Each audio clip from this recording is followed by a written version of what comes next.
Good afternoon, everybody. Welcome to the show. My name is Chris Gambino alongside Colin McGee and Dominic Noto. And as always, we never know what we're going to start with, but I think we got to start with the Giants. So, Colin, give us our Daniel Jones rant, the second and last one of the semester, the last one ever, hopefully. We will never be talking about Daniel Jones again. Let's get it all out of the way Chris, today. I am actually confident we will never Never utter his name No again more on this Daniel show. Jones. It is over. Because, You sure? we're able to miss a week on this show, but last time we were on the show was coming after the Panthers loss. And we didn't know for sure, but Dable did not commit to Daniel Jones going forward. I basically eulogized his career on this show because I thought it was over. He's done with the Giants. What do you know? A couple days later, the Daniel Jones era of New York Giants football officially over. It took 5 years. It took so many losing seasons. It took 15, 16 losses on primetime, being the butt of the joke in the NFL for so long. But after all this time, it's over. They benched him. They put in Tommy DeVito. We heard Drew Lock kind of in the locker room saying how maybe he should have been the guy who was chosen. You understand where he's coming from because believe it or not, the Giants gave him $5 million to be the backup quarterback for this team. And if you remember, people were like, oh, they weren't competitive enough in bringing people for Daniel Jones. They brought Russell Wilson into the building. And you know what happened there, Chris? Exactly. They told Russell Wilson that you will not compete for the starting job. No matter what, Daniel Jones is going to be our starter. You see how good Russell Wilson's doing in Pittsburgh right now? Pretty I would have to agree with you, Chris, because he's that team is a. Thank you, Larry David. That is a bona. Oh my god, that is a bona fide playoff. You got your team. sitcom moment. I had to. Come on. Wow, Mr. Sitcom over here. I had to get one out. Shout out Larry David. But Russell Wilson's doing great in Pittsburgh. The Giants didn't pick him going forward. And there was a whole process there where Giants players seemed to come out and support Daniel Jones. We heard a lot of talk in the locker room, how guys were standing up for him. I mean, we heard like a bunch of different players. I mean, I believe there was one anonymous quote out there who said it was a weak move, said this should have never happened. By the way, that was definitely Darius Slayton. And I don't care what anyone says. That was Darius Slayton. But Daniel Jones was basically benched. They brought in Tim Boyle. If you remember, Dom, of course, Tim Boyle from the Jets had that pretty infamous pick six on Black Friday last year. But anyway, Daniel Jones is relegated to the fourth string quarterback, $160 million for a fourth string quarterback. And it went further than that because you know what they did to Daniel Jones after that? They made him play scout team safety. I mean, really, for a regime who consistently backed him, said, oh, yeah, he's our guy going forward. He did nothing wrong. In just the span of 2 days, they did whatever they could to basically humiliate him and make him play scout team safety. Now, I'm not saying that, that Daniel Jones is above the law where he shouldn't have to do what the coaches tell him to do. But I mean, once again, it's the fact that you heel turn that quickly, a guy who you say, oh, this is our guy, we're going to give him $160 million, to immediately just throwing him to the side. I mean, once again, I'm fine with it. I think Daniel Jones is a professional. He should do his job when he goes in there into the building. But what did Daniel Jones do right after that? He gave a sort of an address to the fans. I mean, it looked like he was like reading off a teleprompter there. No, he was reading off a script. Yeah. Reading off a script for sure. But he basically kind of gave a little bit of a farewell. And then I wake up the next day and I see a statement from John Mara saying that he went to Mara's office and asked for his official release. And that kind of blew me away because originally when you benched Daniel Jones, you thought that it was going to be something that they cut him in the offseason. I mean, we saw the same situation happen with Russell Wilson last year in Denver. We saw it happen with Derek Carr in Las Vegas. They kind of sit out for the rest of the year and they handle it in the offseason.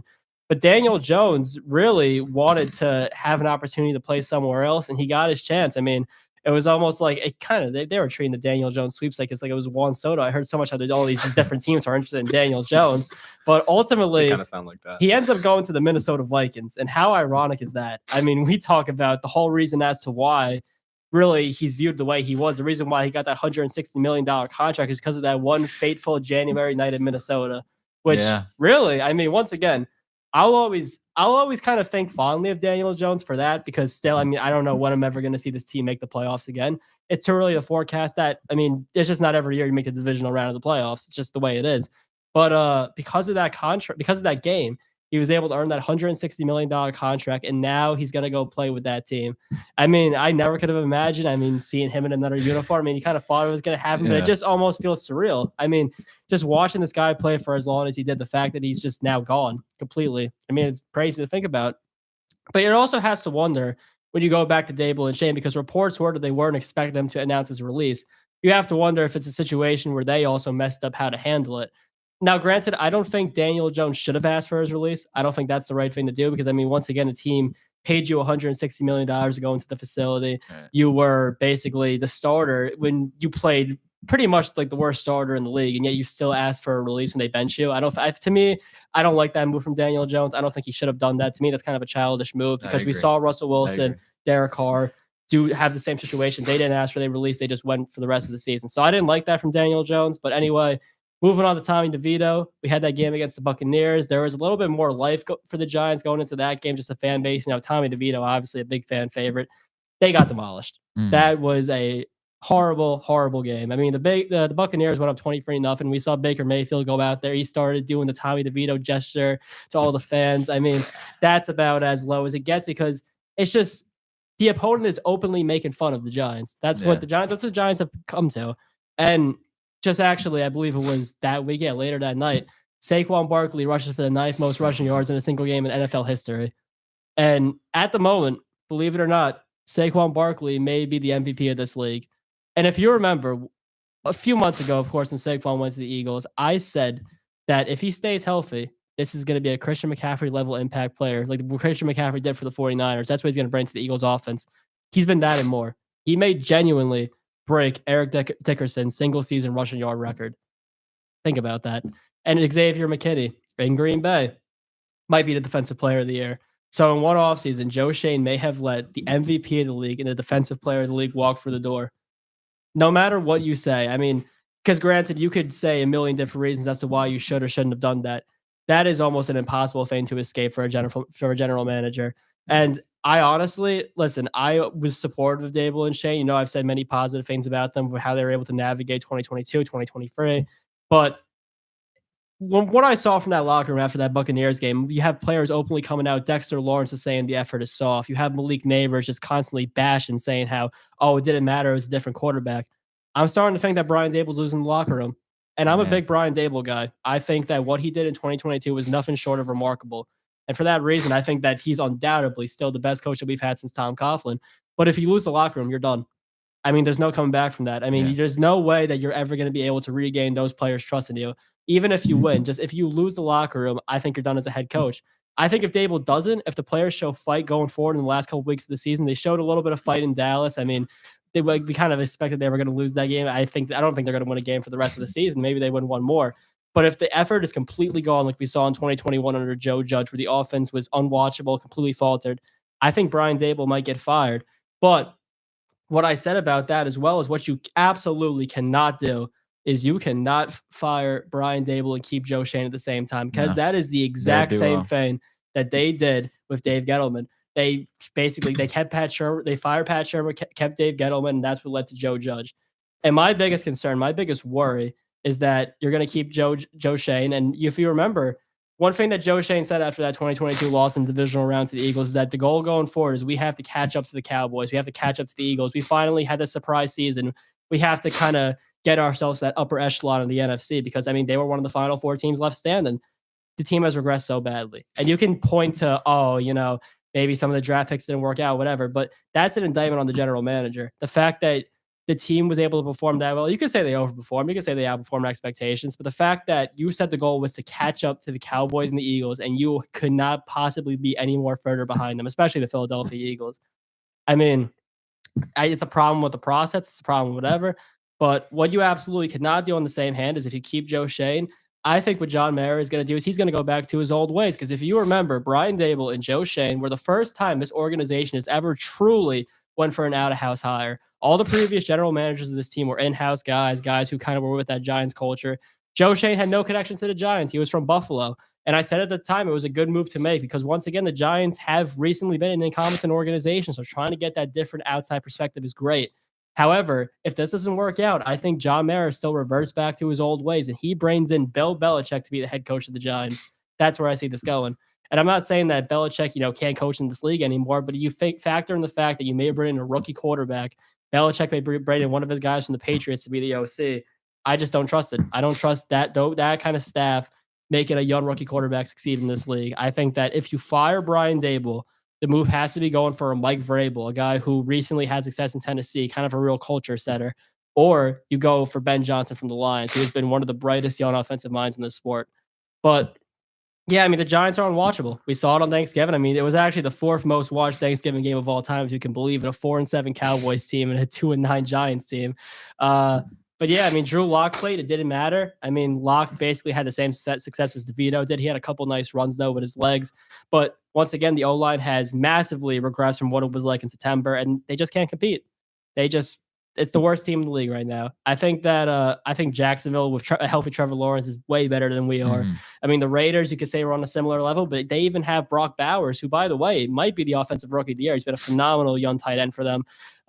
Really, kind of despite the poor quarterback play, he's been able to be a big problem for that Raider offense. But yeah, we're the worst team in the league. They're gonna get the number. They should have the number 1 overall pick. I mean, the schedule the rest of the way, they play the Saints, they play Falcons, Ravens. I mean, maybe the Saints on Sunday's a winnable game. Drew Lock's going to be starting, but once again, does it really matter? It doesn't. So we're back in the situation. We'll see what the move is on Black Monday, is what they call it, the Monday after the regular season, whether or not Dable and Shane get fired. But I'll ask for your opinion, Chris. Would you fire Dable and Shane? Well, I agree with your point that if one goes, they both have to go because they are a duo. They both came from Buffalo. They're both together, right? They're both made the decision to keep Daniel Jones, to bring him back, right? The decisions have all been made together. The thing is, I don't know who the option would be at GM if they fired Joe Shane.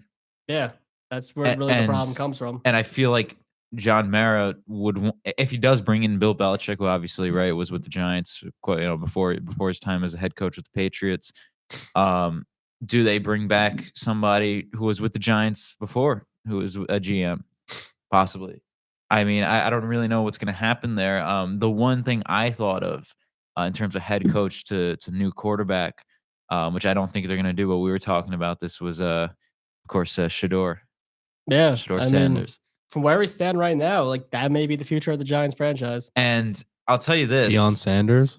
I'll tell you this, because if happen. Deion comes along with them in a package deal, sort of thing, It won't be a package deal, but Deion comes as the head coach. Yeah.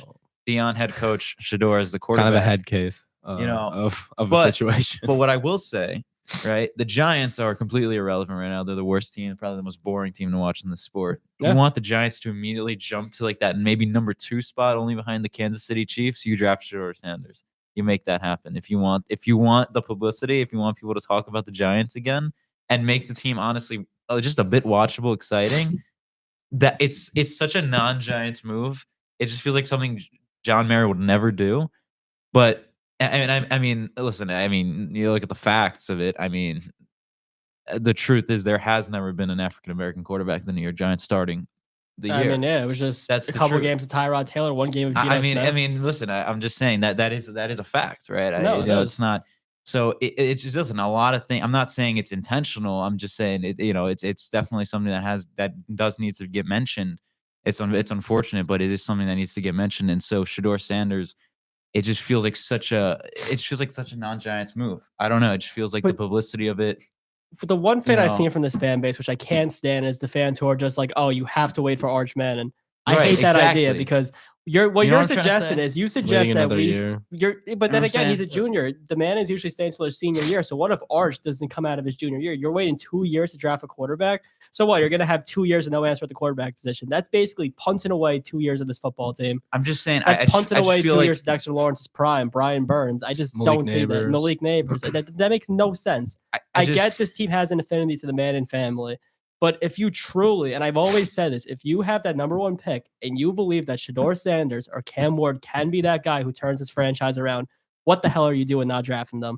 But I just feel like with Shador, when it comes to this organization, it just feels like it's almost too much. Like it's going to create too much publicity for them.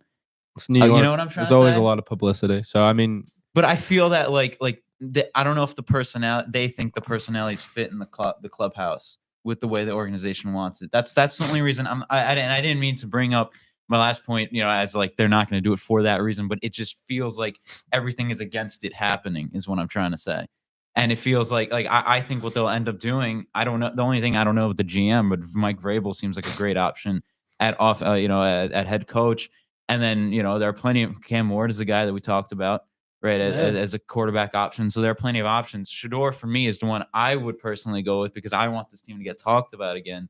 It just feels like almost all the odds are stacked against it. Actually, I thought you'd be more of a Cam Ward kind of guy. It's very nonchalant. I just really want people to talk about the Giants. No, I want to tune into a show like First Things First. I and think have the Shedeur Giants Sanders be the does same. That's something I want to You know, talk let's about watch because you TV. say people don't talk about the Giants. People in the media do talk about the Giants, but it is the most negative coverage I've ever seen for a team. No, ever. exactly. Every single show you go on Is that not earned constant. though? I mean, you could say it's earned, but it's whatever. always- it absolutely is. Once though. again, this is supposed to be, as I've said, one of the most proud, storied franchises in the sport, and they've been relegated to a laughingstock. That's all anyone talks about. Everyone talks about, like I've even seen so many people out there in the media who are now suddenly becoming Daniel Jones sympathizers, saying like, "Oh, what the Giants did was so out of line." This is a guy who was never won in his career. I mean, he had that one good year, but he is not a good NFL starting quarterback. And all of a sudden, everyone feels sorry for him. These are the same people in the media who constantly made fun of him week in and week out. And all of a sudden, you're going to tell me that you are on Daniel Jones' side? Get out of here with that. I just feel like at this point, right? Yeah, the Giants constant negative media coverage, but it's gotten to the point where they're so bland. It's like saying the same things over and over again when you bring up the Giants, right? It's clearly Daniel Jones is a problem. He's incompetent. He's not the guy for the job.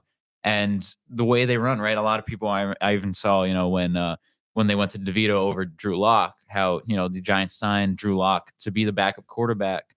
And then they go with Tommy DeVito, the third string instead. Like, what are they doing to the kid? Drew Lock is basically the idea there. It feels like all this negative coverage, the little coverage that they do get is just simply negative.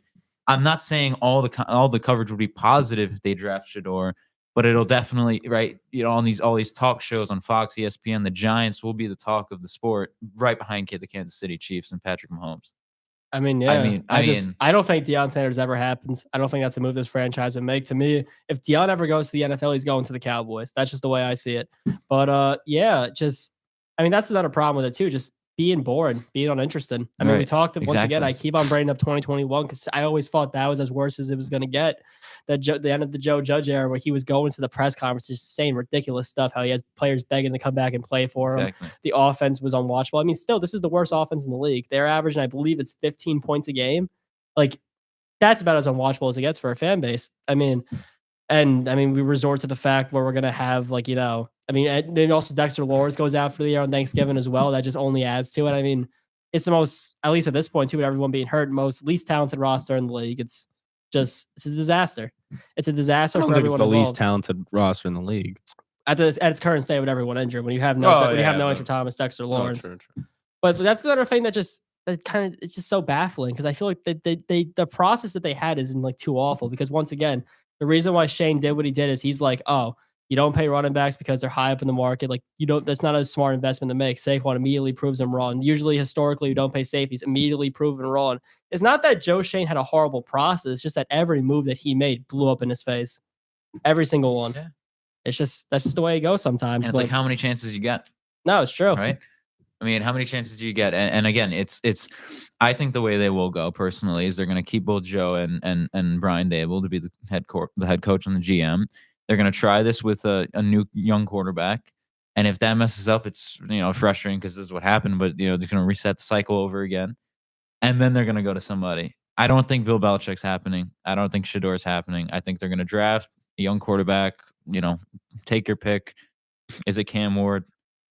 Yeah, I don't know, but whoever it is, they're going to draft a young quarterback, go with the same coaches, maybe change, some of the assistant coaches, maybe a new offensive coordinator, something like that. I would hire a new defensive coordinator. Shane Bowen has not really added. No, I mean, what was the stat? He hasn't had an interception since week 1. Yeah, that's another thing I want to get into. Historically awful. They hold the NFL record for the most straight games without an interception. They have 1 interception the whole year. Incredible. They've gone 11 games without an interception. If you remember, this team was the top of the NFL in creating turnovers last year. But what happened? This is also another indictment on Brian Dable. He ran Wink Martindale out of the building. Yeah. Wink Martindale was a big basis as to why that Giants team was successful. His schemes worked for that defense. Still, though, the Giants have a great pass rush. They do top of the league in sacks. They are effective at getting to the quarterback. They still can't stop the run. That's a huge reason as to why Shane Bowen was brought in. He was supposed to help stop the run. They still absolutely cannot. Like, they got torched by Rico Dowdle on Thanksgiving consistently. I mean, God help them when they have to play Saquon again. God help them when they have to play Derrick Henry against Baltimore in a few weeks. I think both of them go for over 200 yards. It's just this defense can't stop anything on the run. And if you can't stop the run, then why would you even bother passing? Yeah. Just the way it is. I'll tell you one thing, folks. I know you can see the Giants hoodie, right? I am not wearing this out of pride. Make no mistake about it. It is not out of pride. This is simply the only sweatshirt I had that was clean as I'm doing laundry.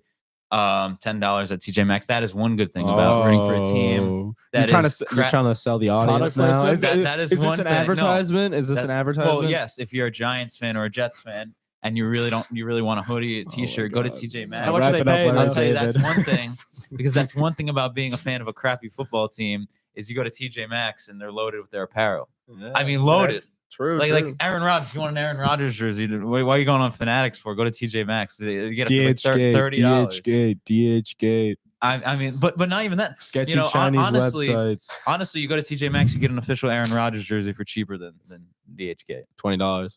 I think you could legit get an Aaron Really? Rodgers jersey for $20, and like any size you need. It's we gotta go insane, shopping dude. then. It's insane. It's crazy. I will say one more thing on the whole idea of keeping Dable and Shane and drafting a quarterback is that if you keep Dable and Shane, their seats cannot be more hot. Like I think that it's a situation where they can get fired mid-season. Definitely. So if you draft Shador or Cam Ward, it could be either of the two, and they don't pan out instantly, the Giants are 1-5, 1-6. They're getting fired. And what that does to a young quarterback, we've seen it time and time again. A young quarterback who has to constantly change offenses, change systems, change play call, like that messes a young quarterback up. So I like Dable, but you could also be setting the young quarterback up for failure if it doesn't pan out right away. Like you're basically what you're expecting that this quarterback's going to walk in the door and have a CJ Stroud or Jaden Daniels type impact. And obviously that's the dream, but the reality of the situation is that doesn't always happen. The Texans and the Commanders have been very fortunate in that regard to have that happen. But that's basically what you're banking on, and that's an enormous amount of pressure for next season. And I think that's a good thing you brought that up, because that puts so much pressure on the rookie quarterback. It does. Right, as you mentioned. But and that's where, you know, that's where it becomes even more interesting, is you're putting all this pressure on the rookie quarterback. Not many of them pan out right away. Some of them, very few of them pan out at all. But, you know, like Caleb Williams is kind of a problem in Chicago right now, and they're trying to figure him out. I think he'll figure it out, but like, you know, it's taking time. Fair enough. The Giants haven't, if they had the number one pick, they fired Eberflus. Yeah. The Giants haven't had the number one overall pick since the 60s. If they had the number one overall pick, no matter what, fair or not, he's going to be hailed as a savior. And you know, that is the most tough situation for a young rookie quarterback to go into, being the starting quarterback of the New York Giants in that media market. It's I just feel like it's also, I can't say this necessarily, you know, with too much conviction, because he's had enough time as the GM, but like, you know, that's one pick for Joe Shane that we will honestly impact this organization for years, but he'll get fired. I mean, if he still has that job, that quarterback selection is going to be his legacy. Exactly. Even more so than letting Saquon Walker, Xavier McKinney, because Dave Gettleman's Giants legacy is Daniel Jones. I mean, Ernie Accorsi's legacy is drafting Eli Manning in 2004, making that trade with the Chargers. That pick, if he has it, if John Mara lets him make that direct selection in April, that will be his legacy. Yeah. So fun stuff, you know. Yeah. I mean, the Jets are just as bad. Oh God. Honestly, I mean, the Giants are in a situation where they have like the regular, I think, traditional NFL process of how to rebuild. They need a rookie quarterback. They're looking for a new GM or head coach, or they're going to give these guys one more shot, and then they'll see what happens. The Jets, on the other hand, I don't know what's Jets are always there. a mess. Because I see the situation as to how the Giants can get out of this. I see you draft that quarterback, improve the offensive line. The pass rush is already there. You have to improve the secondary. But when you look at the Jets, I mean, I'm sure you could talk about it a little bit too. It's a disaster. You bring in all of Aaron Rodgers' friends. You expect that you're going to make the playoffs, and it's just this bad. I mean, what would you want the Jets to do? I think you got to move on from Aaron Rodgers. I think there has to be a rebuild. Unfortunately, as it is to like have to sit through that, but the Jets are kind of unwatchable, and the minds that they have leading the team are not good. Woody Johnson, I think, said that he hired an outside firm to deal with hiring. So hopefully there's some sort of hopefully we get a good hire. Hopefully we get good direction. But I mean, I don't think they're in a position to really draft a quarterback, and this quarterback class is not good either. It's really Cam Ward, Shador Sanders, and I mean, The outside Jets of would be that, it's really like left with Jalen Milrow. If they Jalen weren't sure if anyone- Milrow, Quinn Ewers, but is Ewers even is Ewers a senior now? Yeah, he's gonna have to declare. But Ah, I'm not okay. even sure if he's like a day 2 pick. I mean, maybe you go look at like a Yeah. Jackson Dart. There's but it's just- there's a few names at the end of the but like I don't think any of those guys, anyone outside of maybe Ward and Sanders, maybe you could argue Milrow is But yeah, really worth. Milrow's kind of a taking in the borderline first case, round. but I think Milrow might be a second round guy. So But I mean, there are QBs, so Yeah. they'll probably go in the first round. We'll see. But I mean, there's talent on the roster for sure. The defense is strong, although they haven't been playing as well. Because Salah's gone. But there's definitely talent. I mean, Sauce is elite corner. Garrett Wilson's elite running back. Wide receiver. Brees Hall. I mean, there's talent on the roster. There's the weapons are there. It's just the play calling has been bad. I don't think you can go back to Aaron Rodgers. I don't think you can go back to thinking that talent on a roster is going to cover up the flaws that you have with the play calling and the management of the team. So I mean, it's a Jets mess, but I mean, it's always been. I mean, you brought up Woody Johnson. You talk about bad owners. He's been an absolute disaster. I mean, well. that's the reason why Salah got fired. Is because obviously Woody Johnson used to be the ambassador to the United Kingdom. So the Jets go to London, they lose to the Vikings, and just he has the knee-jerk reaction that after 5 weeks he's going to fire Salah, and that's what kind of put the season off the rails for them. And that's really they weren't able to recover from that because Jeff Ulbricht's not the right guy at the interim head coach position, and Salah was. By all accounts, you could say whether or not about how the offense performed, he was the best coach on that staff. He really was a guy who was able to make that defense what it was. So, yeah, if you want to talk about bad owners, Woody Johnson's as far up there as it goes. Yeah. I think it's time we change the subject. Move into the diamond, baseball. Yeah. We just got a report like 10 minutes ago that Hmm? the Yankees are going to look at Willy Adames Oh no, I heavily. saw this. like heavily as a plan B option. Oh yeah. I don't like that. And then we heard earlier today, and this one I like. This is one I really like. But it's not exactly the direction they should be going in. Oh. So. All right. We are beginning. I'm reading a tweet now because my group chat's a little bit active right now. We are beginning to believe that all the positive feedback Boston reporters got on possible Juan Soto to Boston deal was just leverage to get the Yankees to pay the price. If something doesn't change, he will be a Yankee by the weekend. The Sox are still in, but New York is on top. This is a Red Sox reporter who reported saying that he was going to the Red Sox. So, I mean, I've been saying this all week. You know me. I've been talking about this. I think Boris has been leveraging the, absolute crap out of the Yankees.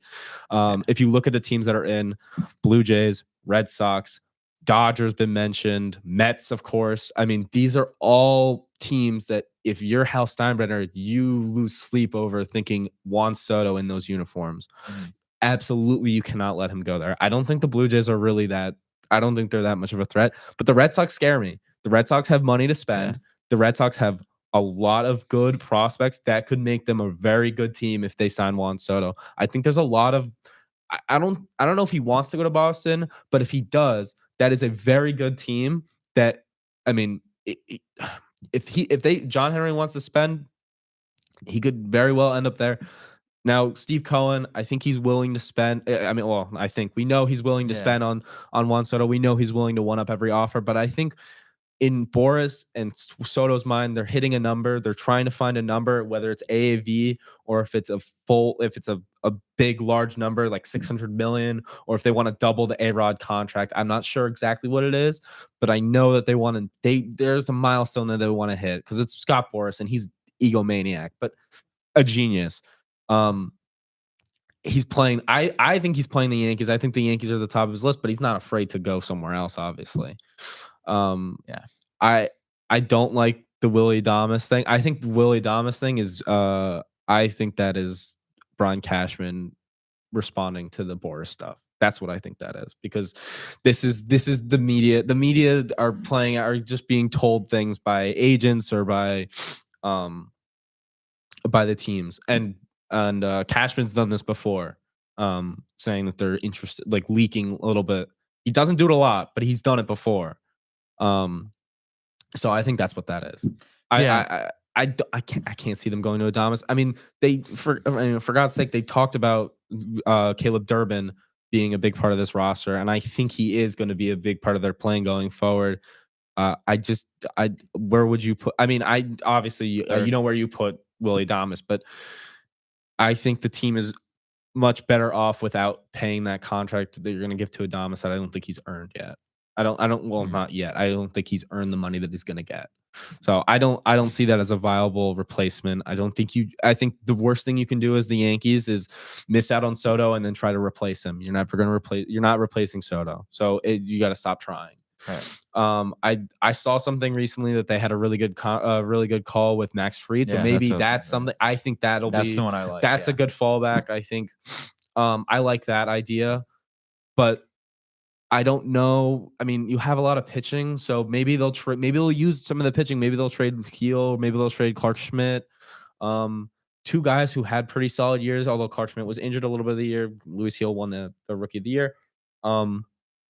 Maybe we'll see them use one of those guys to make a trade. I think Stroman. I think it feels like there's no interest in keeping him in the rotation. Maybe we end up as him being the 5. I think as much as you're going to hate this, I think Nestor Cortez is gone. I think we might have seen the last of Nestor Cortez as a New York Yankee. They tried to trade him during the midseason, during the trade deadline. Well, if they did that, imagine how much different the World Series could have been. Yeah, maybe. But I think he's done. I think you got to trade Nestor. I don't think there's a spot for him if you're signing another pitcher. Because I mean, if you're signing Fried, it's Cole. You already have Cole, Rodon, and Fried. Those are 3 pitchers making in 9-figure contracts. So you can't keep Nestor. And Nestor's going to be a free agent after this year. And pitching's a premium. I mean, you saw the Yusei Kikuchi deal, Frankie Montas and Matthew Boyd all signed for more than they probably should have gotten. Kikuchi got 21 AAV, 63 million over 3 years. Montas got 34 over 2, I think, and then Boyd got 29 over 2. I mean, Matthew Boyd does not deserve a $29 million contract for 2 years. But teams are desperate for pitching. But teams are desperate for pitching. He had a very, very good showing towards the end of the year with Cleveland. But does that constitute a multi-year deal for Matthew Boyd, who's on the wrong side of 30? Absolutely not. I think Chicago's playing very poverty, which is kind of unfortunate because Chicago's a big market, and I don't know why they would be doing that. I think their ownership is being very cheap right now. But that's a different story. I think Willie Adames might be a Met. I think that'll be a good fallback. I think he's a good fit there. I think you have him up the middle. Or you can put him at third. But I don't know what they want to do with Vientos because Vientos is really not a good fielder. But you also have Luis Angel Acuna there. You have Beatty. You have there's a lot of Mets prospects and Mets organizational depth that kind of sits in that middle to corner infield spot. So to sign a player that would fill in that position, obviously you don't rely on your prospects, especially when you're a team as wealthy as the Mets are. But they're going to have a lot of money to spend on their payroll. Max Scherzer's coming off, Justin Verlander's coming off. So there's a lot of mobility that they're going to have there. Already, though, Steve Cohen is a really, loaded individual. I mean, the richest owner in baseball. So if he wants to spend, he will spend. That is what I got to say about that. But any other moves? Roldis Chapman to the Red Sox. Oh yeah, $10.75 million 1 year to the Red Sox. Well, there's a pretty big one too. Blake Snell to the Los Angeles Dodgers. Once again, the Dodgers come in with their deferred money and they take another star. I'm just glad he's not a Yankee because I know they liked him and I did not want anything to do with Blake Snell. And I thought they were going to sign Max Fried, and I thought Fried was better. I think Fried is better than Blake Snell is. Blake Snell's ebbs and flows with him. But he doesn't pitch a lot of bulk innings. I'm sure he'll be fine, but he's, again, another aging guy that you're going to give. He's getting what, 36 million a year. Yeah, there's a lot of deferred money. But it's deferred, so it's 32 or 33. It shakes out to be. I hate the deferred money in baseball. The Dodgers are really. Oh well, they're beating it to a dead horse, so they'll probably do something about it in the CBA now because I think you have to. they're going to. You I can't would just let one imagine. team exploit it like that. Well, because with the Ohtani thing, it was like that was like a lot, but now it's like every contract they sign is like there's a ton of deferred money, and now it's a story because the fact that they have all this deferred money.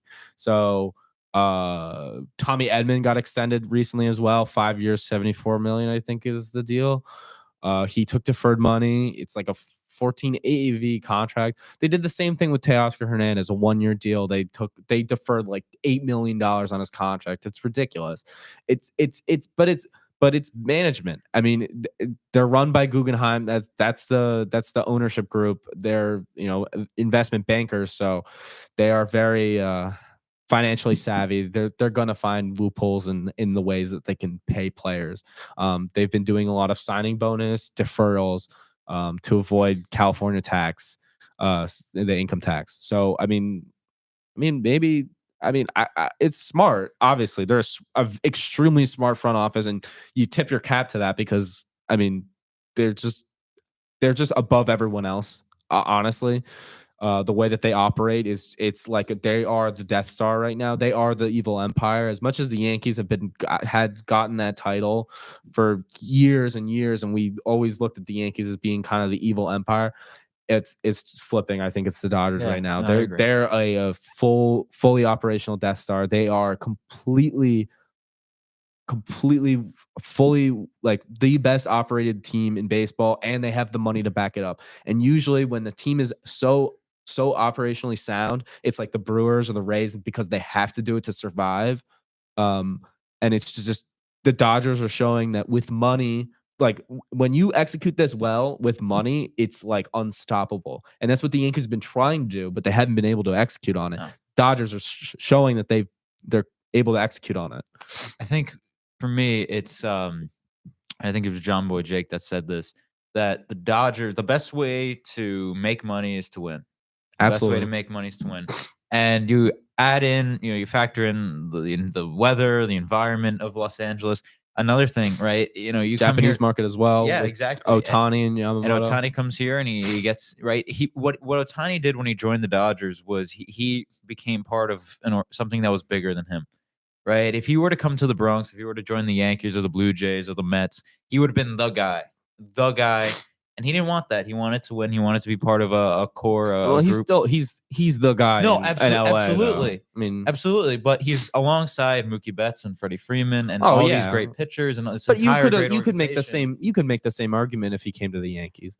No, Judge. I don't think so, because I think Aaron Judge has like he's Aaron Judge is he's the guy here.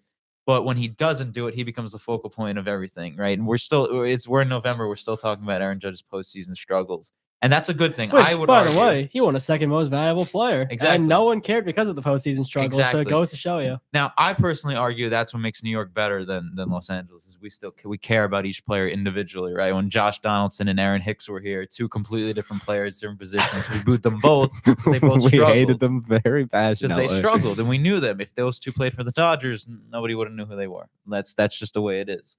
But some players like that.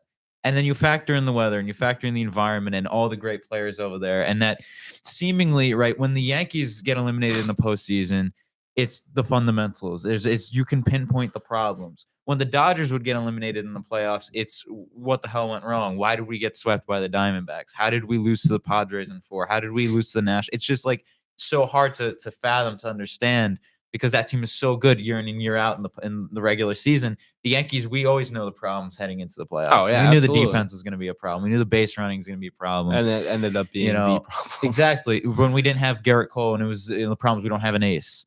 We don't have an ace. We're too right-handed. We had for years in 2017, 2018, 2019 Yankees, we knew that the problem was the pitching. Right. Everyone knew that the problem was the pitching, except for apparently Brian Cashman. The team is too top-heavy. And now the issue is the team is too top-heavy. Right. I think we had a better supporting cast in those 2017, 2018, 2019 teams. Yes. Now we're more reliant. Like last year, we were relying on Aaron Judge and Juan Soto carrying the offense, and then Garrett Cole to perform. But he was injured, So I mean, I think we're getting a better supporting cast with the pitching, which is good, but the hitting is falling off. I mean, DJ LeMahieu is gone. I mean, he didn't even play in the postseason. He was injured. But he was when he was healthy this year, he was unwatchable. Anthony Rizzo was terrible, Awful. and he's gone now. Gleyber Torres, who was the one supplemental piece that was good, is gone now. So the Yankees are putting a lot of investment, a lot of not physical investment, but like metaphorical investment on, I guess, investment, but on Anthony Volpe bouncing back after having I don't know if I would say this down year because he hasn't really had a good year. So I would just say becoming finally evolving into the player that he can be, because we've seen flashes of what Anthony Volpe is or what he can be. He can be a leadoff hitter if he can actually grasp that. Jason Dominguez, we're putting investment in him coming up and being an impact player. Caleb Durbin, Ben Rice possibly being the first baseman going in. I mean, I haven't looked at the depth chart, but I think he's the top first baseman on the depth chart. I can't think of anyone else. I mean, Wait, who? Who? Ben Rice. Ben Rice, First base. Yeah, no, he's really the only one I could think of. And I don't think they're going to sign a first baseman. You don't think they go for Christian Walker? No. I think if they get a first baseman, I think they trade for someone. Unless they miss out on Soto and they want to sign someone, I don't think it makes a lot of sense. I don't. It's like there's not a lot of. It doesn't make a lot of sense to spend money on a first baseman.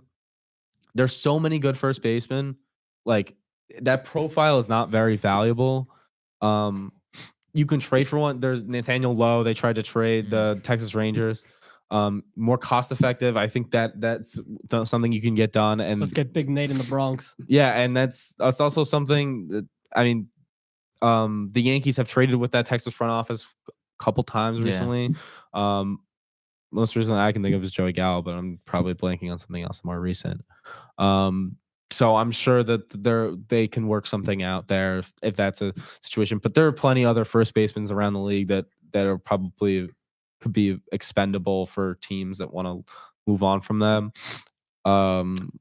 Another issue too is, I mean, you imagine would they slot Durbin and then at third base or second base and just leave Jazz at third? I think you put Durbin at second. I think Durbin's Are you comfortable with Jazz permanently being the third baseman though? I think so. You're okay? I'm comfortable. He wasn't bad. He wasn't that bad. I think he could have been better, but I think he was also thrust in a position he never played professionally. But again, I hate playing the guys out of position. I've always hated that, and that's something for me. Yeah, he wasn't bad, but he wasn't Nolan Arenado at third, and that's what I want. I mean, you're not going to get Nolan Arenado, and I don't think they have interest in Nolan Arenado. Jazz Chisholm is a second baseman. I'm not saying Nolan Arenado specifically, but like a guy that, again, and Alex Bregman. That's the thing. That's why I agree with you. I wouldn't go after Willie Adames because he's not a third baseman. He's a shortstop. I'm sure we saw what happened when we did that. When we played Isaiah Kiner for left, exactly. Third to shortstop. Disaster. Exactly. So you'd be doing similar thing there with Adames. So Jazz Chisholm, great athlete, right? He's done a nice job. Well, but he's not a third baseman. A shortstop is a better athlete, so the shortstop will move better to third. Yeah, no, I agree. The third baseman's not moving to short. It's just once again, like we were talking about, consistently playing guys out of position. Like it worked for Jazz Chisholm. I mean, all in all, like the times that he played third base last year, it worked out. But like you said, you just can't consistently keep expecting to do it because that's what's going to lead to defensive errors. That's what's going to lead to all these problems. And it happened in the biggest moment. Exactly. Durbin's played all over the infield, so he can play third. I think that they liked what they saw from Jazz, and I think he's going to stay there. I think, listen, spring training still needs to come around. We need to see how he does absolutely. There. But I like who Caleb Durbin can be, but that's not stopping me from signing Alex Bregman if he's available, and I'm interested in bringing him. Like I'm saying, if the Yankees are interested in bringing in Alex Bregman, don't let Caleb Durbin be the reason you don't get him. But now the other angle is, let's say hypothetically Soto does sign back. So are you still leaving Judge at center though? Is that what you're doing for all 2025? No, you try everything you at can. Center? You tried that out, and then is it Judge and left, Judge and right? The problem you're gonna have with Dominguez is he's not good enough to play center. Yeah, but he's not good enough to play left. No, I think he's okay enough to play left. I think we talked about this. Dominguez does not run good routes, and if you're in center field, you need to be able to run a good route. He's fast, and that is like his saving grace in playing the outfield. But I mean, again, like he needs to. They need to help work on that. He needs to work on that because I don't feel comfortable putting him in center.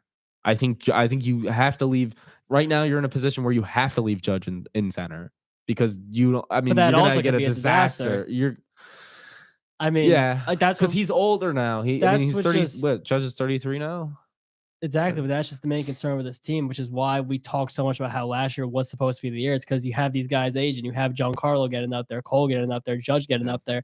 And I said, like, obviously, knock on wood. I'm a Yankee fan, but just guys usually get hurt often when they reach a higher age level. So when you play Judge out there in center and give him these Along with expectations, the decline in production. exactly. There's a lot of decline in production, but it's just if you have Judge out there in center, he's more likely to get hurt. That's just the Right. reality of the situation. You don't want to have that because then you're not going to win a World Series. And even if you say, "Oh, the guy's awful in the postseason," you can't have a postseason without 99. It's just the way it is. Nope. Yeah, no, changing the subject, I guess, with the Yankees, like I really still like Max Fried as an option. I'm not saying he is the only option. I'm not saying he's your off season, but something about him, even though, right, not necessarily, he hasn't pitched to 200 innings at all in his career, but he kind of gives me like an old school pitcher vibe. Just like kind of more of a ground ball guy, big game pitcher, lefty guy you can rely on every fifth day to go out there. And he's been really good. He's been excellent. He hasn't had a bad year other than maybe last year he wasn't healthy necessarily. So he's a guy he's a pitcher I would really go after. He's not even like a Carlos Rodon who was like a later in his He's career. better Fine. than Yeah, Rodon. like He he's has more track record of success. exactly. He fits perfectly, I think, in the Bronx. I think he's definitely you pushes Rodon to 3. I think Yeah, you got Max Fried's it's a great Cole, guy. and I think you have an ability to have him step up and replace Cole as your one because I think Good, Cole yeah. is what 35 Yeah. now. So I mean, way over the wrong side of 30. I mean, if you for round him. it up, you round up 35 to 40 before you round up the 30. So No, then you round up 40 to 100. Keep rounding up. No, but like I Cole's getting older. I mean, we saw he had an injury plague season for like the first time in a while for him. Maybe you don't get as much reliable innings out of Cole. He still has his velo, but there is a little bit of regression there, and there's going to continue to be. So there's concerns there for sure. And the Yankees know that because again, they had the opportunity to add a 10th year, and they said, "Oh, we're not gonna do this." Yeah. And he signed back because he knows. Yeah. But man, it's like as the days go on, again, I'm not saying I think the Yankees could be back in the World Series next year if they bring back absolutely. Juan Soto. because I don't think there's Um, anyone else in the American League who's really put themselves out there as being like we're better than that. I think the Orioles are a threat, obviously, but there was a lot of concerning regression that they had, and they're losing Corbin Burns, and I don't really see what they're going to do with their pitching rotation. I mean, they need to add someone to anchor their rotation, but I don't know what that would be. I don't know what that solution is going to look like. I think the Red Sox look promising, but again, they don't have anyone to anchor their rotation. So, I mean, Corbin Burns is still available. Just came off a year with the Orioles, could be going to the Red Sox, could be going back to the Orioles. Who knows? But they both need a one for me to say that they're a better team or going to be a better team. I mean, Orioles offense really tapered off at the end of the season, though. That was alarming. Adley Rutschman had a down year. No, it was Riley's favorite player, Adley Rutschman. Thank you for that. That's such a niche reference. But all right. I'm gonna bridge the all gap right, here. move on to the next topic. Oh my god! But no. The Orioles had a tapered off in production, but oh wait, Higashioka signed with the Rangers. Did we talk about that? We didn't, and you No, know we what? did not. Honestly, good for him. 2 years, $13.5 million. Good for Higashioka. I don't know if he's worth that money, but he's a good guy. He's a great guy. I met him in spring training once. Very nice guy. He was with his mom, I think, or one of his aunts. Very nice guy. His mom had purple hair, actually. just it's like they write themselves, bro. I won't say anything on there.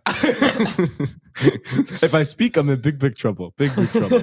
I think our audience understands exactly what we're talking about, because if you're watching our show, chances are you know us personally. Our So, 20 viewers out don't there. worry. It's okay. It's just between us and our Moving viewers. on, you know? moving on. There you go. The OG crowd. Oh my god. Man. Again, going back. How do we manage that? How did I manage that? All right, go. No, just Take it away from me. just with the Dodgers, like the right, having the ability. My take on the whole Blake Snell thing is the Dodgers are the only team that can make these contract deferrals because of the environment they've created in Los Angeles. Right. I mean, I'm not saying I'm a fan of it, but it's part of the rules, right? It's something that they can do. And I'm just still thinking about it. I'll just Move on, Chris. Let's go back to the Giants. Do you want to lose your speaking privileges too? No. What I'm cutting you off. Oh, he's gone. Now he's back. Now he's back. I'm not a fan of the deferrals that the Dodgers do, but it's part of the rules. It's within the CBA. It's something that I hopefully can get fixed, but any team can do it. The Yankees can do it, but they haven't built the environment where they're able to do it, right? I mean, right?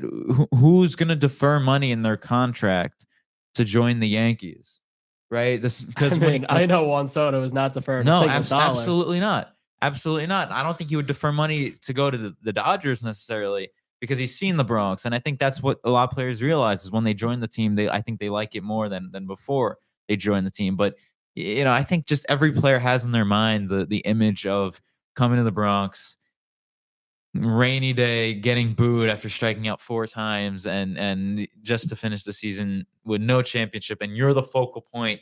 Not again, Aaron Judge, like you said, wins an MVP. All the focal point is that he struggled in the playoffs. Yeah, not a single person, like a Yankee fan, even cared that he won that award, which is insane to think about. And unfortunately, in this day, it was also not his first as well. But I understand that, but still, then also we're talking about a multi-time MVP. Yankee fans are very focused on. Exactly. If you ever spent 5 minutes on Yankees Twitter, Yankee fans only care about, did they win a ring? No. We don't care. And what I'm trying to say, I don't think many players would sign up for that. For God's sake, why would you join the Yankees when you can join the Dodgers? For God's sake, they were wanting Hal Steinbrenner to sell the team after he invested $280 million into the roster last year because they were, almost below 500. Again, I understand. I'm right there because I have frustrations with the team because there are issues in their process that have been there for years that they haven't acknowledged. And that is part of the issue. And those issues, but there is a demand. There is like a level of prestige that Yankee fans demand from their ownership group, for Hal Steinbrenner, from their general manager, Brian Cashman, from their manager, Aaron Boone, and from the players. And I mean, they've fallen short a lot recently. Right. So, and I think the problems fundamentally with the team, it's not where our frustrations lie is that it doesn't cost more money. We're not expecting them to spend more money and have more payroll. It's absolutely. Simple. Like you should, with your payroll, you should be able to build a team that can play defense in Game 5 of a World Series. Cheesing over there. You know what I'm saying? And so, really, I like I said, I can't find a player. I can't find a team. Right? Again, like I said, Blake Snell had a Zoom conversation with the Yankees the day he signed with the Dodgers, and he signs with the Dodgers 5 hours later. Because why would you join the Yankees when you can join the Dodgers? Thank God, bro. I don't want. And I'm not saying I did. I'm not saying I did either. But I'm just saying, right? Again, it's for most players. Why would you join the Yankees when you can join the Dodgers? Where you join the Yankees, yes, New York is great. I mean, I will always argue New York is better than Los Angeles. But generally, these players, they're going where the money is. I mean, you saw that with Robin Cano. I mean, it's about the money. It really is. And you play for a great team for a while. Always there's going to be a number, like again with Soto, I'm sure there's a range where money becomes kind of irrelevant because it's not really life-changing anymore. But you got to look at it. They're employees. They are. As much as we pour over these players as being almost a part of ourselves because these teams are a part of us, and that's how much that sports have kind of ingrained themselves into our lives as sports fans. These players, this is their job. So, if you think of it as purely, if you pull away all the teams, pull away all the emotion from it, if it's a guy taking a job to be to work at, or be the CEO of, let's say, IBM versus Dell, and the Dell offers less money, of course he's going to go to IBM. So it's similar thing. There's other intangibles, obviously, like where you're living. Some certain players want to be on certain areas. Ohtani preferred to be on the West Coast. So they're saying the same thing about Sasaki. They said the same thing about Yamamoto. So I mean, and they're saying with the Soto has a the East Coast bias, and I think that's true. Yeah.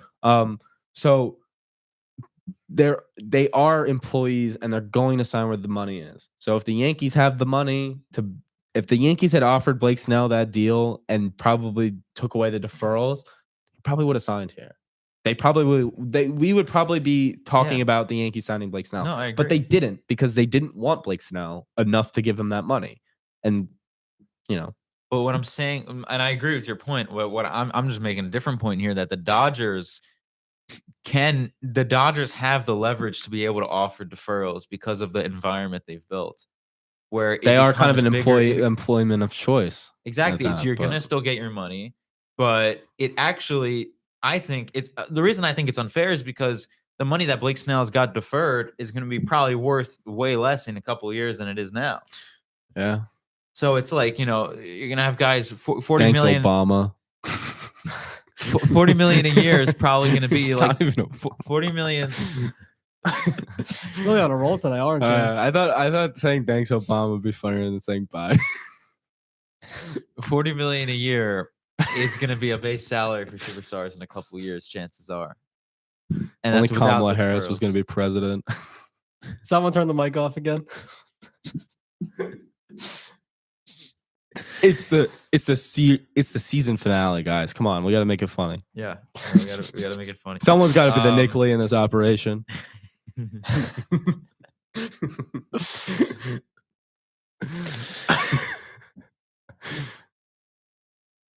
Yeah. So anyway, So final prediction: where does Juan Soto go? the Yankees. Hopefully the Yankees. I would say the Yankees too. It's just like you were saying too. It's just no way that it's all these other teams: the Mets, the Red Sox, Blue Jays, Dodgers. It just seems like that's something where Juan Soto told Boris his preference is the Yankees. So obviously the media strategy is going to be, let's try to leverage all the Yankees rivals. And Yeah. why? Wow. Okay, takes the headset off. Oh, pretty boy! You really gotta see the whole face. Change of environment. Come on. I want to hear what it's like. He's single. Hey, all right. I want to hear what it's like. I just want to hear what it's like without the headphones. Dom's making all these crazy comments today. I want to hear this with my own ears. The semester's almost know over. what I'm That's saying? how I feel right now. Yeah, why were we forced to come back? For a week. You guys. You Yeah, went to why were we Jersey, forced to come back? You went to Jersey. You got to come back for a week. Just go Yeah. back next week. Good old Yeah. Jersey. It's just we're just having fun here. I was in That's really all that's paradise happening, in New Jersey, and they Paradise. made me come call back that here. paradise? Jesus Christ, paradise. My Oh, God. you call this paradise? Well, no, but I'm not calling Jersey paradise. Compared Have you ever to been to Italy? That might be paradise. I don't know. I've never been there, but it looks like. Italy is pretty nice. But You been there? have you seen the water in Bayonne? Have you seen Oh, Camden, God. New Jersey? No. No, exactly. No? And that's why you can't talk. Explain it to me. Explain it. Have you seen Newark? Have you seen? Oh, really? Oh, Newark. Newark is great. Oh, Newark is Newark is so Newark is- beautiful this time of year We were too. watching the Wizard of Oz. The Emerald City. Newark is what they call it, right?